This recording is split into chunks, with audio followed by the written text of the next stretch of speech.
Hello दोस्तों, स्वागत है आपका आपके अपने लीगल चैनल सोच पर प्रहार में। और दोस्तों, आज की इस वीडियो में मैं दिल्ली हाई कोर्ट के एक बहुत ही इंपॉर्टेंट जजमेंट की बात कर रहा हूं। दोस्तों देखिए, जनरली माना जाता है कि हस्बैंड अपनी तरफ से डाइवोर्स में जाता है तो उसका पक्ष कमजोर रहता है, जो कि बहुत हद तक सही भी है। ऐसा होता भी है। ये माना जाता है कि जो व्यक्ति खुद से डाइवोर्स के लिए गया है वो इस रिश्ते को आगे नहीं चलाना चाहता है। लेकिन दोस्तों, इसके अंदर भी बहुत सारे मटेरियल फैक्ट होते हैं हर एक केस के, जो कि हमें पहले जान लेने चाहिए, समझ लेने चाहिए। तो दिल्ली हाई कोर्ट का ये जो जजमेंट है, ये क्रियोलिटी के बेस पे हस्बैंड ने डिग्री ऑफ नलिटी के लिए एक मुकदमा फाइल किया था, उसकी अपील के संबंध में है और बहुत ही इंपॉर्टेंट है हर एक के लिए। दोस्तों, जैसे मैंने अपने कुछ वीडियो में पहले आपको बताया भी है कि सबसे पहले हमें जरूरत है अपने बच्चों पर ध्यान देने की, यानी कि उनको सिखाने की कि क्या सही है और क्या गलत है। लेकिन प्रॉब्लम यह है कि पेरेंट्स के पास टाइम नहीं है, उनको पैसा कमाना है ज्यादा और ज्यादा और ज्यादा, और बच्चे गलत ट्रैक पे चले जाते हैं, गलत शिक्षा हासिल करते हैं और फिर जब उनकी मैरिज होती है तो वो इस तरह से बिखर जाते हैं। आप देखिए, क्या पहले कोई इस तरह की चीजें होती थी? बहुत ही कम इस तरह की चीजें आपको देखने में मिलती थी आपके पेरेंट्स के टाइम पे, मेरे पेरेंट्स के टाइम पे।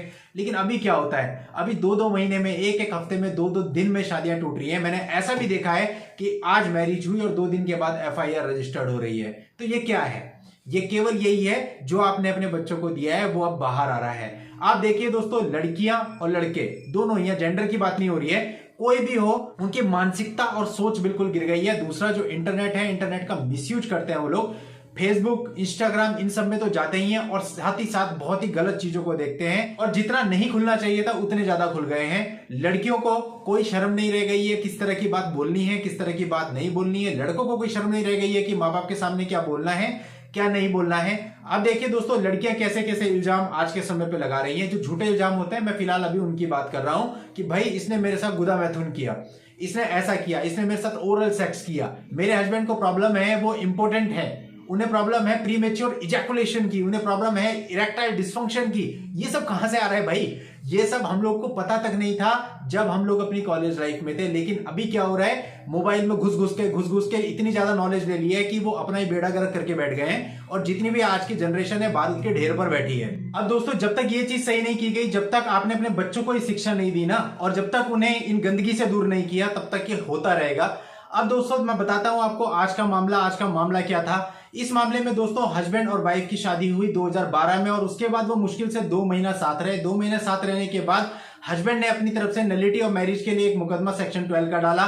उसमें उसने बताया कि वाइफ ने उसके साथ शारीरिक संबंध नहीं बनाए हैं क्योंकि वो इंपॉर्टेंट है, उसको कुछ प्रॉब्लम है। उसकी जो शादी भी हुई थी वो मटेरियल फैक्ट हो, उसकी साइकोलॉजिकल प्रॉब्लम को छुपाते हुए की गई थी। इस आधार पर उसने ये कहा कि उसके साथ क्रियोलिटी हुई है, और साथ ही साथ उसने नलिटी ऑफ मैरिज के लिए कोर्ट में मुकदमा फाइल किया। वाइफ ने इसका WS यानी रिटर्न स्टेटमेंट दाखिल किया, और रिटर्न स्टेटमेंट में उसने सीधा सीधा लिख दिया कि एक्चुअल प्रॉब्लम ये है जिस वजह से शारीरिक संबंध नहीं बने, मेरा हस्बैंड इंपॉर्टेंट है। और इसके साथ साथ उसने हस्बैंड की फैमिली पर भी इल्जाम लगा दिया कि वो लोग डाउरी मांगते हैं, उसको टॉर्चर करते हैं, एक्सेट्रा एक्सेट्रा। अब दोस्तों, फैमिली कोर्ट ने वाइफ की बात को रिजेक्ट कर दिया क्योंकि वाइफ ने इसके संबंध में कोई भी सबूत पेश नहीं किया। लेकिन जो हस्बैंड था उसने सबूत भी पेश किया, उसने डॉक्टर की रिपोर्ट लगाई कि वो इंपॉर्टेंट नहीं है। तो इसलिए दोस्तों, इल्जाम लगाना तो बड़ा आसान होता है, लेकिन उसको साबित जब नहीं कर पाओगे तो कुछ नहीं होगा, आपको कोई रिलीफ नहीं मिलने वाला है, चाहे आप हस्बैंड है चाहे आप वाइफ हैं। अब दोस्तों, फैमिली कोर्ट ने क्रियोलिटी के ग्राउंड पर हस्बैंड के फेवर में डाइवोर्स की डिग्री ग्रांट कर दी। अब दोस्तों, वाइफ इस जजमेंट के खिलाफ अपील के लिए हाई कोर्ट में गई और उसने कहा कि वो रेस्टिट्यूशन ऑफ कंजुगल राइट्स में जाने को तैयार थी, वो अपनी जो मैट्रिमोनियल लाइफ थी उसको बचाने को तैयार थी। तो इस पर हाईकोर्ट ने बोला कि आप 8 साल से अलग रह रही हैं।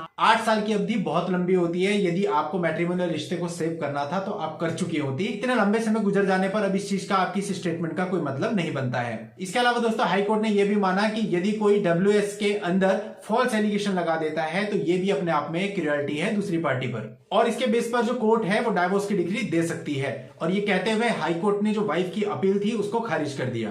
तो दोस्तों, कुल मिला के बात यह है कि किसी पर भी उंगली उठाना बड़ा आसान होता है, लेकिन उसको अगर आप साबित नहीं कर सकते तो फिर आपको उंगली उठानी ही नहीं चाहिए। क्योंकि यदि आप ऐसा करते हैं, चाहे आप वाइफ हैं चाहे हस्बैंड है, तो ध्यान रखिएगा चीजें आपके फेवर में कभी भी नहीं जाएंगी। आगे जाकर आपको नजरें भी झुकानी पड़ेंगी और आपके ऊपर लीगल कार्यवाही भी हो सकती है। और दोस्तों सबसे खास बात यह है कि कुछ लड़कियां जो आजकल गलत इल्जाम लगा रही हैं, इन 80% गलत लड़कियों की वजह से उन 20% लड़कियों के साथ जो कि सच्ची होती हैं, जिनके मुकदमे सच्चे होते हैं, जो अपनी सच्ची बात कह रही होती हैं, उन पर भी कोई विश्वास नहीं करता है। जब वो पुलिस में जाती है उन्हें भी लगता है कहानी है, जब वो लोग वकीलों के पास जाते हैं उन्हें भी लगता है वो कहानी है, और जब वो लोग कोर्ट में जाते हैं तो कोर्ट को भी लगता है जैसे सबने लिखा है वैसे इसने लिख दिया है। तो ये 80% लोगों की वजह से ये 20% सही लोग भी मारे जा रहे हैं। तो इसलिए नैतिकता की बात यही है, किसी पर भी गलत इल्जाम मत लगाइए। जो आपके साथ एक्चुअल में गलत हो रहा है उसके खिलाफ जाइए, और अननेसेसरी किसी को भी परेशान करना, दुश्मनी निकालना या फिर रिवेंज लेना, इन सब चीजों से बाहर आ जाइए तो ज्यादा बेहतर है। दोस्तों इस जजमेंट का लिंक मैं इस वीडियो के नीचे डिस्क्रिप्शन में दे रहा हूं, वहां जाकर के आप इस जजमेंट को पढ़ सकते हैं, कॉपी कर सकते हैं, डाउनलोड कर सकते हैं। और अपनी किसी भी पर्सनल समस्या के लिए यदि आप मुझसे मिलना चाहें तो उसके लिए इस वीडियो के नीचे डिस्क्रिप्शन में मेरा व्हाट्सएप नंबर है, उस व्हाट्सएप नंबर पर व्हाट्सएप मैसेज करके अपनी अपॉइंटमेंट बुक करके आप मुझसे बात भी कर सकते हैं और मिल भी सकते हैं। नेक्स्ट वीडियो में नई लीगल जानकारी के साथ मैं आपसे फिर मिलता हूं, तब तक के लिए goodbye and thank you for watching. Take care.